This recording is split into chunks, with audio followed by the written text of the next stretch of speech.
जोंनिया गथ'फ्रा दानिया थाब गाज्रि जायो। क्लास 8आवनो जौ फाग्ला जायो, क्लास 9आवनो देनद्राय जाग्रा जायो, गान्जा सोबग्रा जायो, हिन्जाव फाग्ला जायो, बाइक फाग्ला जायो। खारना मा? जाहोना मा? जाहोना रावबो नङा, बिमा बिफायानो बिनि जाहोना। जोङो गोदो उन्दै समाव, जोंनि समाव सान हाबनायनि आगोल फरायनाय टाइमाव जुदि जों मोनहैया, जोंनि बिखुङा बेरलाबखायोमोन। नंगौना? जोंनि बिखुङा बेरलाबखायो सान हाबनायनि सिगां जुदि न'आव मोनहैयाब्ला। दा जों मा नुयो? दा जोंनि फिसाफ्रा हरनि 12टा, हरनि 2टा, 2:30, 3टायाव न'आव फैयो। फैगोना फैया? हरनि 3टायाव न'आव हाबफैयो जोंनि फिसाफ्रा। अखानायै बे गथ'आ 12टासिम उन्दुयो। बिमा बिफाया खिन्थु जेबो बुङा। कुनु दिन सोङा बिमा बिफाया, दिनै मोनायाव 3टा बाजिसिम नों बहा दङमोन? सोङा, कुनु सोङा। बरनसे बे गथ'आ अखानायै 12टायाव सिखारनानै मा बुङो बिमाखौ? आइलै मा होनो बुजिखोनो मोना। मा होनदों फाग्ला? मावदों थाव गैयालै, बाइकआव फैसा दं। दानि बाइकआव थाव सोनो फैसा गैया। थाव सोनो फैसा गैया। ओइ बिफा, ओइ फिसालानो फैसा नांगौनो, बाइक खरसायाव दं 100 लानानै थां। थांलायबाय, गिदिंहैलायबाय, ओइदिनखालिबो हरनि 3टा।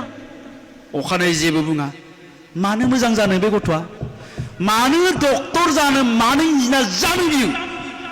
बेनो जौ फाग्ला, बेनो हिन्जाव फाग्ला, बेनो बाइक फाग्ला, बेनो ड्राग्स एडिक्टेड। नंगौना नङा? दा जोंनि अबस्थाया एबायदि।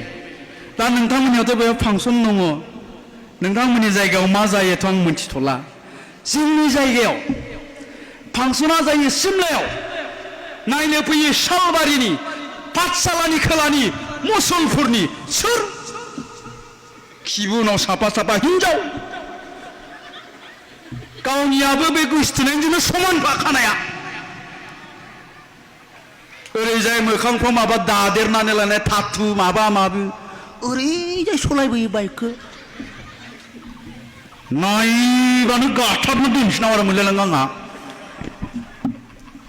मोखां गोथौ, खुगा गोसोम, खोमा गुस्थि गोसोम, बेरग' दाखंखुरजाय।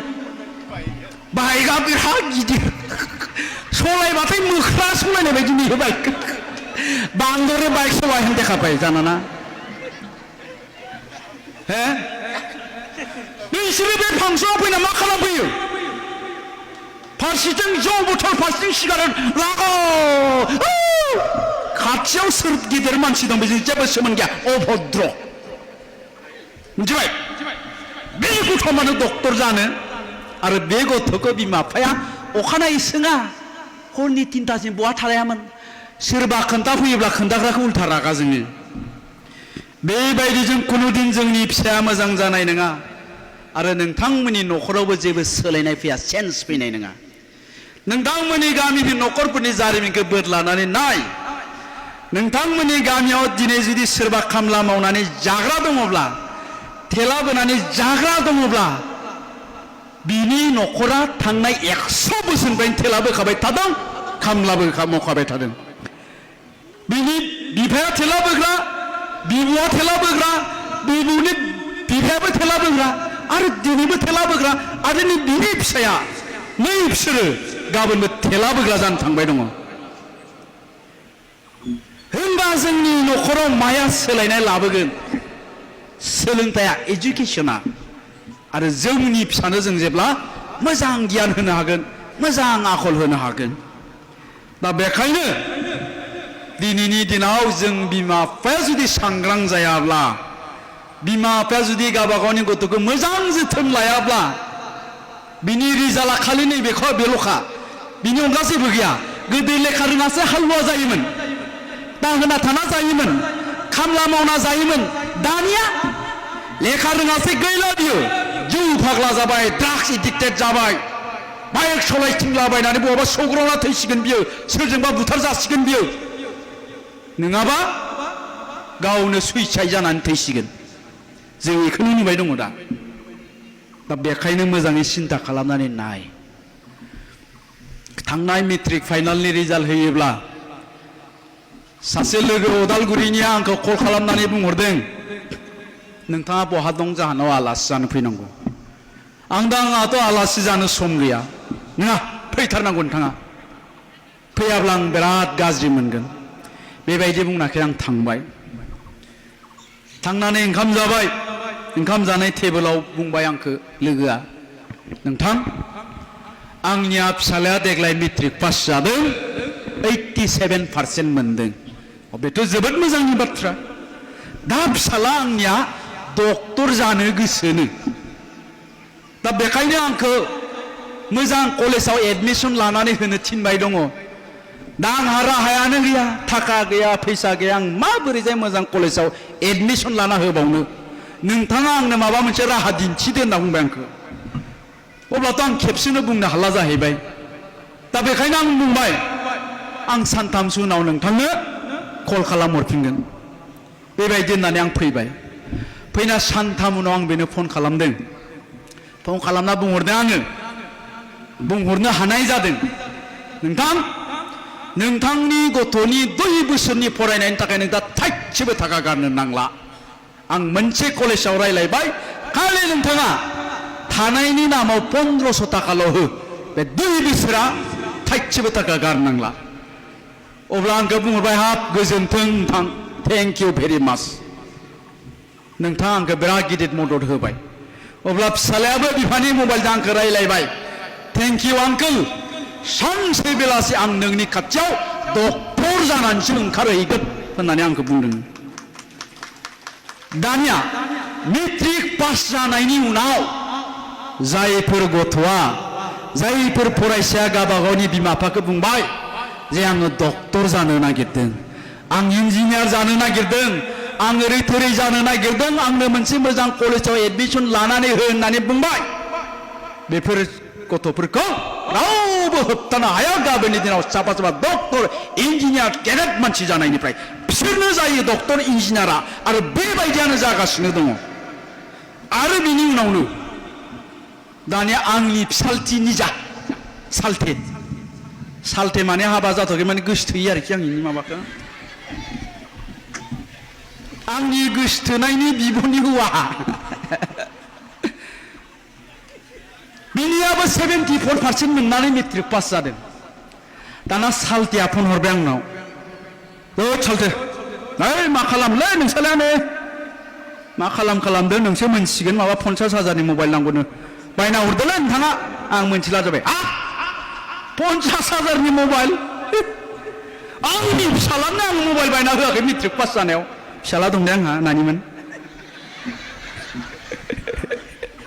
क'क्राझाराव थायो बै मोनथिनायफ्रा मालाय आंखौ खोनाफा माफा फिला बेयावसो जोंना आरो फिला बेयावसो जाना आं आरो जुनायो गियो आंखौ आंनि फिसालानो आङो मबाइल बायना होआखै मेट्रिक पास जानायाव नोंनि फिसालानो आं मानो बायना होनोलै जाया बियो आंजों बिनि सोलाय आमुक कलेजाव एडमिसन ला गासै खरसखौ आं होगोन जोंनियाव एक्सेलेन्ट एकाडेमि होननाय दं सिमलायाव बेयाव ला एडमिसनखौ थाइसेबो फैसा होनो नाङा आं होजोबगोन आंनो साननि उनाव खबर लाबाय आङो एडमिसनखौ लादोंना लायाखै मानो लायाखै हायार सेकेन्डारियाव फरायगोननो आं बुंदोंआखै जे हायार सेकेन्डारियाव फरायोब्ला लेखा रोङा आं बेखौ बुंनो नागिराखै दाना खोथाया जाबाय मा हायार सेकेन्डारिनिख्रुइ बै प्राइभेट कलेजा न'नि खाथिसिनाव नांजाबनाय न'जों कारना मा हायार सेकेन्डारियाव फरायनो नागिरनाया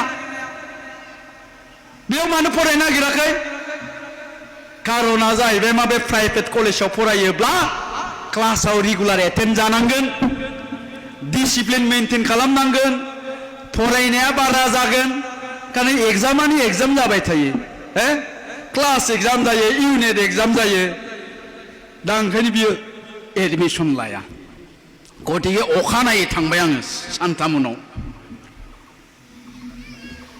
आङो थांबाथाय आंनियाव थारमाने गारियावनो इसिं गोलाव थुंग्रि थाखायलै दाबो दंखायो गारियाव ओंखायनो जानला मेनला एदावखा नांगौ लामाफ्राव लाखिना गारि बे थुंग्रिखौबो लांफाखादों आङो लांफानानै सिथ्लायाव थुंग्रिखौ दिहुननानै ओरैजाय होलिनाथाय सेराव जना ओइ ओंखारबो दंना गैया नोंलाय ओंखारबो ओंखारबोआ आङो हमना लायनांगौना नों ओंखारबोगोन होनबाथाय दसे उनावहाय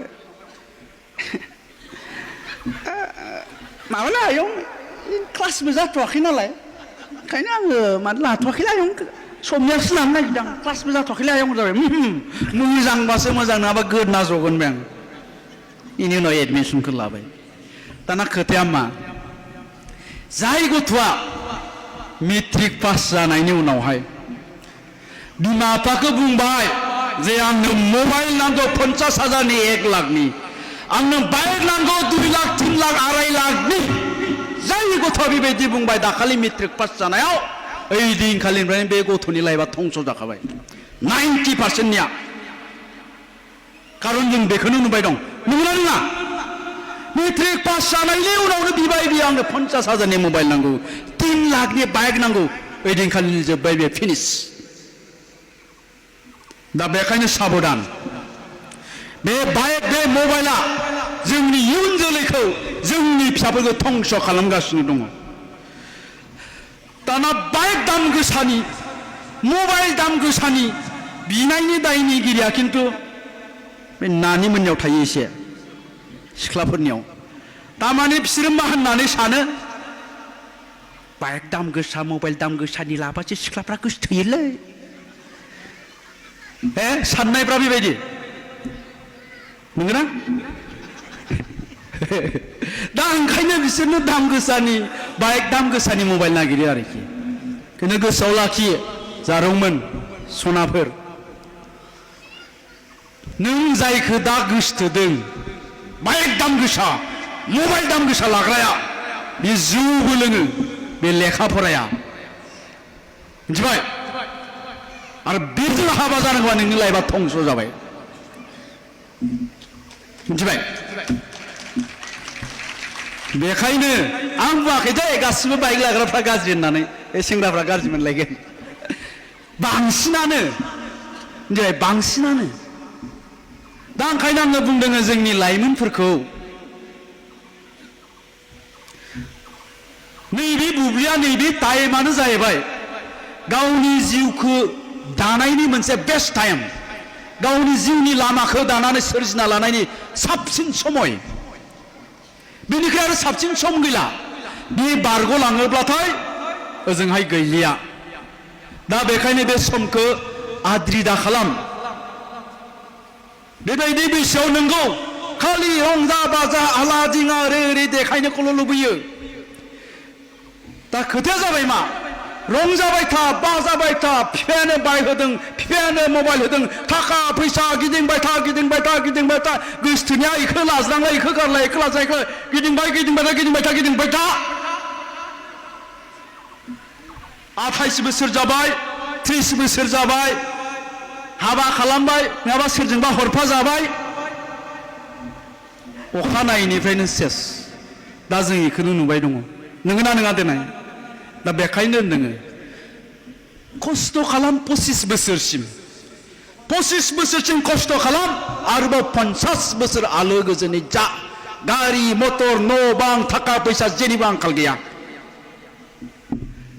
25 बोसोर रंजा बाजा मोसा थाबाय था गिदिंबाय था जाबाय था लोंबाय था 50 बोसोरा गाबबाय था ना न' दं ना गारि मटर दं ना थाखा फैसा दं नोंगोना नङा देनाय बेखौ बैसोरसो फिल खालामनो हायो जोंसो फिल खालामनो हायो नोंसोर दा जेबो फिल खालामनो हानाय नङा हमदांनो हानाय नङा नोंसोरना खालि सिगाङाव जा नुदों बैखौ मोजां नुदों आंनो बेखौ नांगौ नांगौ नांगौ नांगौ नांगौ आखल गैयाबाबो उनाव आखल फोरोंनो हागोन साननायफ्रा बेबायदि आरो